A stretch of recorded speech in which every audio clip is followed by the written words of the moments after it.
Hi, welcome to the video. So in this video I'm going to be talking about my time at Musicians Institute in 1986-1987.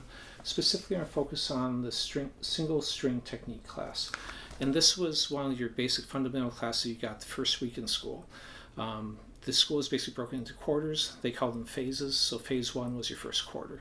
And just to give you a general idea, this packet was just week one homework. Basically we're supposed to work on for the first week. Second week you get another packet of stuff.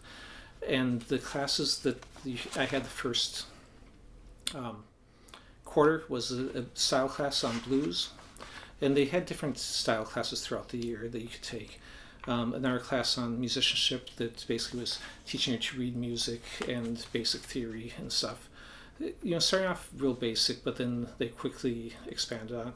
They had an ear training class where you're learning intervals and learning melodies and rhythms and doing it all by ear. They had a transcription class where you're supposed to transcribe music. There was also a fingerboard harmony where you're basically working a bunch of different chords, and they, including progressions and different fingerings and such. And then there's also the single string class, which was basically scales, arpeggios, and exercises.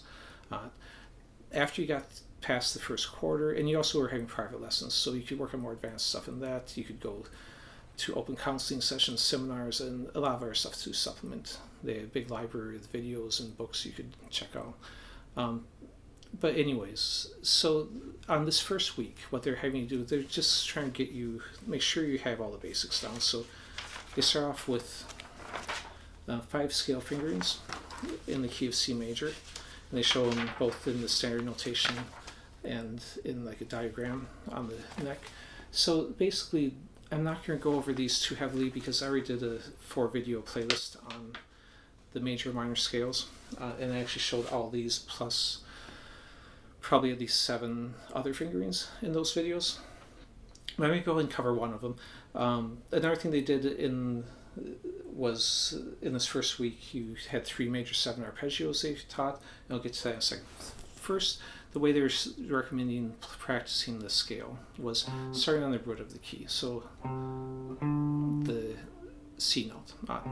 So I'm basically playing in the Mixolydian fingering. So they basically said play it up to the highest note, then go all the way down to the lowest note, so you gain used to the whole position, and then end it back on the root. Now for me, usually I won't end on that root or start on it. I'll just start at the lowest note and play to the highest note, because again, I am thinking position. When I'm actually playing, I could be thinking of this as A minor or as anything else, but I'm also going to be moving around usually. Usually I don't stay in one position too much. So the end goal is to see the whole neck as one giant position rather than think of this as just a C major on it. It could be any of the modes in the key. Okay, so another thing they did was they basically on this first quarter, they were focusing on 15 arpeggios primarily. 5 major 7, 5 minor 7, 5 dominant 7. And basically, again, kind of showing me a diagram form, I'll go ahead and demonstrate the first one on here with the fingering they're recommending. So it's a C major, but in this case, they're actually starting on the lowest note. So starting on G, even though the root is the C, and then going to, so that's the 5, the 7, the root. Then you're going to major third, the 5, and then you're continuing into the next octave. When you're going from the 3 to a 2, or from the 2 to 3 on this, just rolling the finger, second finger for that 7th. Now you could either use the pinky and the 3rd finger or the pinky here. They're recommending the pinky, and that makes sense for me on the ascending, but sometimes when descending, because I'm already in this position, I might use the 3rd finger, though it's perfectly fine to use that. Now, perfectly good fingering on that, but usually if I'm teaching a student, I'll teach root position first, so I won't be teaching on one of the other notes on what would be considered an inversion. I'd be starting on the C note, and you can either play it the way I did originally, or a lot of times I might reach forward for that same E note. Or I might add in that B note, in which case then a lot of times I will use the pinky because of the position I'm in. So anyways, that's the C major 7. Another thing they did was give you some basic exercises to work. The one at the top is just a basic coordination, which you've probably already seen, just drawing the 4 notes and then coming back down. The goal is just gaining the synchronization between your hands. A lot of times in that class, everyone bring their guitar to class. It was in like a regular classroom, like a high school would be, but without desks, just with chairs. And you bring your guitar, you wouldn't plug it in, and a lot of times they'd run through exercises like that at the beginning of the class for warm-up, and they would vary it and change exercise each class. So you get a lot of different ways to practice it.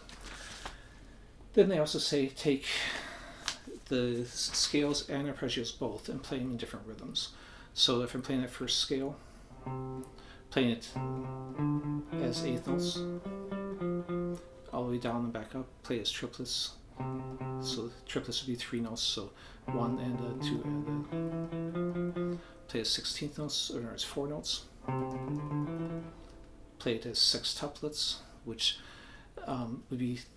could be considered 2 triplet 16th notes. So at first, if that's hard for you to keep track of, emphasize the note on each triplet. So it's a down, up, down, and then up, down, up. So down, up, down, up, down, up. Then you can get rid of that emphasis if you want to once you get comfortable. And of course, it's good to work any of these with a metronome, and they recommend that on here. Let me go ahead and go back to where we were before.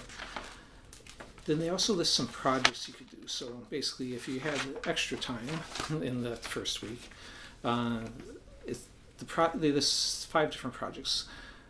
The first one they say is concentrate on small pieces of each of the 5 patterns, referring to scales. In other words, C note to C note, to try to really burn that shape in, then add the next octave or the rest of the notes that can be reached in that location. So basically really focusing on, getting good with one section of it, rather than being kind of working through. If you're working through that many different shapes, you're basically just going to be working on memorization a lot. So they wanted you to also really try and get your technique down with these shapes too, and try and improve your coordination speed. The second one was pick a pattern and play quarter notes without stopping. Only quarter notes. So no pauses, no slides, bends, for 2 minutes straight. And they recommend on this type of exercise set a clock, because honestly it'll feel like a lot longer than 2 minutes if you don't do it with a clock. Do this with each of the patterns. Note this builds stamina and helps you memorize each pattern. Also work with a metronome. Practice steady time, good right and left hand positioning and coordination. So the basic technique then is you're just doing it with the 8th notes, running through it, and then you could shift up and go through the next position and go all the way up the neck. The more advanced version of that, though, is instead of doing it just straight down and up, once you start to get it memorized, start doing it a little bit more freestyle, and that will challenge yourself a little bit more, and actually challenge yourself. Maybe do string skipping and still try and keep it in rhythm. Try and do sequences. Maybe, if again more advanced levels, work in arpeggios with your scales. Just kind of use it as a simple improvising exercise. So number 3, in as many patterns as possible, figure out the following melodies, stay in each pattern's position, and it could be any melodies. They just listed Jimmy Crack Corn, Happy Birthday, Never on Sunday, which I don't even know what song that is, and Taps. But the idea they're trying to get at is, since if these fingerings are new to you, you want to find the notes, and they'll find them either by knowing what the notes on the neck are or by ear where the notes are. So, whatever the melody is, it could be any notes. If I'm just playing, let's say, C, E, A, G, then I need to be able to find that C, E, A, G in other positions, and they'll go through C, E, A, G, any of the fingerings I know, and they'll find where that same melody would fall, and that will help me to see and understand how the different positions relate to each other. Okay. Number 4 was record yourself strumming a C major 7 chord. rewind and play melodies. Again, this is back when in '86, so people were using tape players. Now you can just digitally record, but rewind and play melodies in the key of C in each one of the 5 fingerings over the chord that you recorded. So basically, they want you to create melodies, improvise over top of a C major 7 using all the fingerings you just learned. And then the last one, they say, try to memorize the location of the roots in each of the 5 patterns. And then they go through this pattern 1, the roots on the 5th and 2nd string, and they talk about where the roots are. So,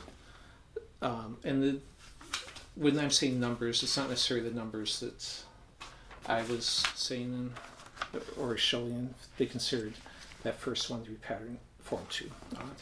Pattern 1 would be the Phrygian position as they go up to the neck. And they do teach the Phrygian position in the 12th position first, which is why I do also, just rather than an open position. That way you can see the fingering a little bit easier, and then when you change to a different key, like if I change to a key of G, the fingering is going to be the same. But if I'm only used to playing it back in open position, and then I switch to G, my fingering is going to be different when I change to any key that's not open position. So as I move to other keys, if I learn it in a fretted position first, then I can move it to any key easily. And then you can always learn the open position afterwards. Okay, so that was, again, the things they want you to do for a single string technique class. Now, the overwhelming part, as I said, you had a number of classes.